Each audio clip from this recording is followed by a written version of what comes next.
I have done many videos before on this same subject, but it's still to this day necessary to rehash the situation as it continuously persists. And of course I'm talking about the state arbiters of the program, aka the Danish government and its intelligence agency, and it's in collaboration with the US, who are still 14 years later continuously and publicly labelling me guilty for having committed sex crimes without there being any arrests, interviews or indictments against me. I have also many times before had correspondences with the relevant Danish authorities where I have declared my availability to be interviewed by the police, but the government has never shown any interest in having me interviewed or even indicted, notwithstanding their perpetual information warfare campaigns to the public. In this video I will show exactly how I am being extrajudicially persecuted, and the false claims of sex crimes are being used as justification for this persecution against me, without there being any actual cases against me whatsoever in these regards. You will see this in my conversation with the Ministry of Justice of Denmark, November 2021, so that you can hear for yourself how they are denying every aspect of something that is going on publicly for 14 years straight, and doing so poorly if you ask me. But you will be able to hear and see for yourself what is said and what isn't said, so you can make up your own conclusions. And you have written a mail for us? Well, I have had correspondence with the Justice Ministry before, but it's quite a notorious situation, so I'm a bit baffled you don't know what I'm talking about, to be honest. No, I don't know what you're talking about. No, I hear. So, but have you written to us now? Yeah, I have previously had a written correspondence with your ministry, yes, but yes. But now I'm trying to. Back in 2019, is it regarding the same case? No, not really. But I would like to get in contact with the Department of Prosecutions and have a conversation with the relevant person there. Yes, I understand, but I don't know what to tell them what you want. They wanted you to write in, so I just had to make sure that you haven't written to us before. All right. So there was a mail somewhere. Yeah. So they will ask you to mail them, to send a mail to jm@jm.dk. So the Ministry of Justice can't tell me which police station I need to turn myself into to be interviewed by the police in regards to these unfounded and publicised allegations which the state is making against me, Stephen Bell. I don't know anything about that. That You will don't be know? in the courts. Yeah, because I would like to turn myself in because I'm both willing and able to give a statement and defend myself in these matters. Well, then you should turn yourself into the police. Yeah, but I don't know which police station to turn myself into, nor do I know what the crimes that I'm alleged to have committed that you're making publicly. I don't know what the case number is. So what am I going to turn up and say? Hello, my name is Stephen. I want to be interviewed. That's why I'm trying to get have it established where I need to go to and which. I don't think your case is in the Ministry of Justice. We don't have cases like that. But there's no case in the police districts as well, because I have sent FOIA requests to all 12 police districts, and there are no active cases against me. But the state is continuously labelling me guilty outside of the rule of law. Who is making you guilty? Yeah, I say the state, thereby you, the prosecution service, the Ministry of Justice, is labelling me guilty of having committed crimes outside the rule of law. But the Ministry of Justice, we would not do that. Well, That's for the courts to do that. well no, the That's courts. for the police and the courts to do that. We don't have any information regarding you. My second conversation is with the watchdog of the intelligence agencies here in Denmark, acting as they couldn't find my complaint against PET from the 8th of November 2021, despite it being sent and received from e-box. Hello, I'm calling regarding a complaint.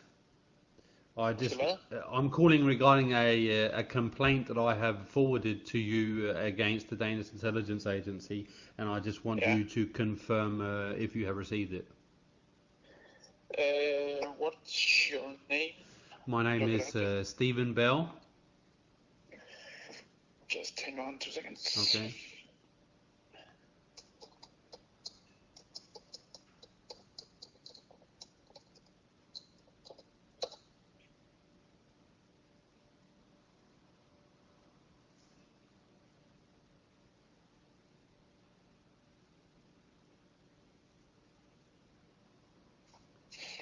It was sent on the 8th of November, if that helps. Okay. Yeah, I'll just 2 seconds.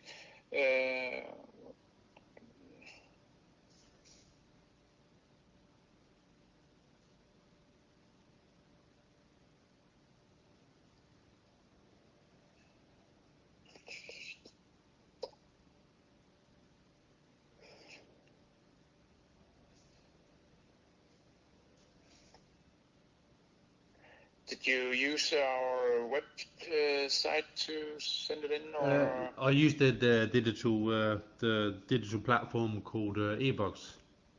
Yeah.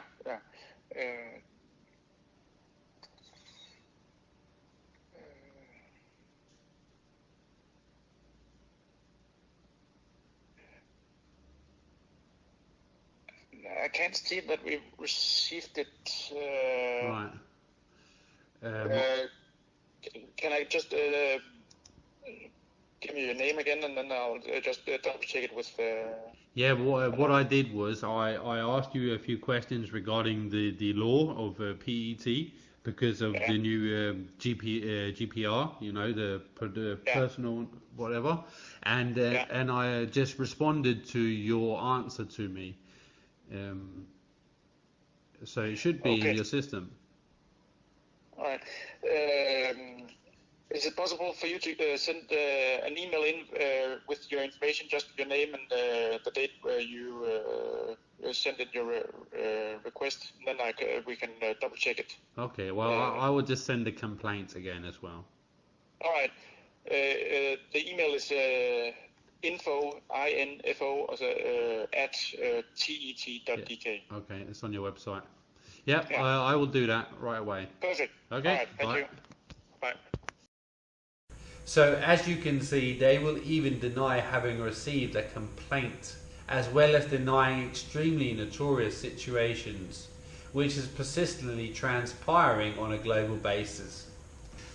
And while this is the kind of responses that I receive officially from the authorities here in Denmark, the United States government and its intelligence agency, CIA, amongst others, are continuously using their propaganda and psyop efforts, not to mention their de facto proxies in the form of so-called comedians, podcasters and YouTubers, who are continuously regurgitating the state's official propaganda narratives and talking points against me, Stephen Bell, on their respective shows. It is so abundantly clear how the United States government has such a vested interest in my supposed guilt in all of these crimes that I have supposedly committed according to their seemingly never-ending propaganda campaigns and psyops. But yet they are never willing or able to prosecute me for what they are always proclaiming against me on a daily and global basis. And instead they are literally just setting me up, and not just in the form of propaganda campaigns falsely labelling me guilty in all sorts of fictitious narratives, but they're also trying to create scenarios in real life to make it appear as if I'm some kind of deviant sex criminal. A perfect example of this, I have recently sold a PGO Hot 50 scooter to a kid and his dad, who afterwards has contacted me a few times over text and calls in regards to the VIN number, and secondly in regard to the kid not being able to get it started a few days after he bought it from me. And me being helpful to my customer, simply told the dad that he could have his son phone me up because the dad wasn't with the son or the scooter at the time of the text, which was kind of essential for me to be able to help getting the scooter started again. And something as banal and completely innocent as me helping my customer is being turned into that I'm somehow trying to get in contact with kids.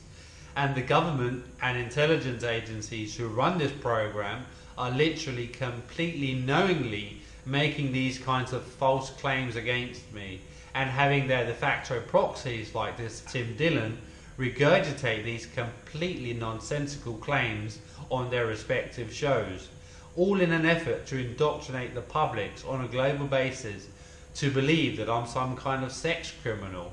So there is no shadow of a doubt I am in the midst of being set up, on top of the already continuous extrajudicial persecution which I am being subjected to as part of this global social engineering and intelligence operation, aka the program, for no real reasons other than that I'm a huge contradiction to the government's propaganda and PSYOP efforts.